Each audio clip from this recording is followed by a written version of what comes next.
22 سال جبریانها دناو باجار زاخودا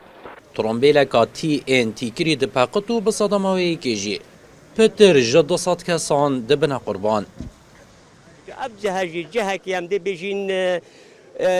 همه خلق لیکومت بین نه بس خلق زاخوبتنه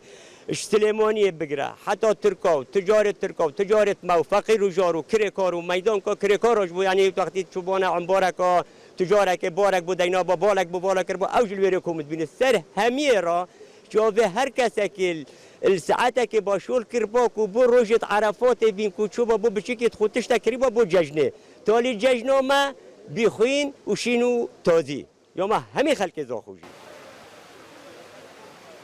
که خمگین بو صد کلخت مروف آلواندرا بون 200 کس بریندار بون 17 کس حتی نو کجید بسروشیل ناسامت و نهات ندیتنه یعنی دیمنه که بی رنگی بو کو بومتشه که تازه بو زخو باجره که بچیک بو روژه که 200 شهید 200-300 بریندار بسروشین تلفن و آلاوت را گهاندنه نبون هر کسی که مروف خود گرها هر کسی که ناسنامه مروف وکید گریا 27 شباط روژا خابیر زاخو بخوین سوربو مینا مقام زاخو جی دبیجه اف کار ساتا جهند مازنتره کو به حسانی به تشکره کرن بلی بکن ازما هوا هیچ تو قضیهش اند مصاک و بصنعی بهتا کشف کرن جبه هنده چه الان نبی حتی نکه و چه دمانی نبو به اولی بیش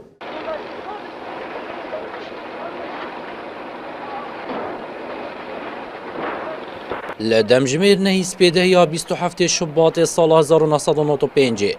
کو هفدم 27 رمضانه بو ترومبیلکا برنگ سور کو هلگیری 500 کیلوین تین تی بون دپاقتو با صدماوی کیجی نزیک 95 کسان جان خواج دزدانو پتر ج 105 کسین دنجی برین دارده بنو جبریان هاجی لسر و کریارا تیروریستی آلین سیاسی هفدو و کریار تومدبار دکرنو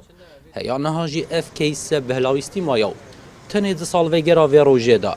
افروج به چند مراسم کن ساده پریوه دچه 27 شباط دمال جمزا خویا تبهیستن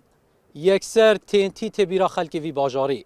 و او تینتیه بو صادم 200 قربانیان لهیانها اف کیسه نهاتی ایک آلی کرن و مینا برپرسن وی باجاریش دبیجن دیف چون لسر وی کیسی بردامه احمد زاخولی ان آرتی زاخو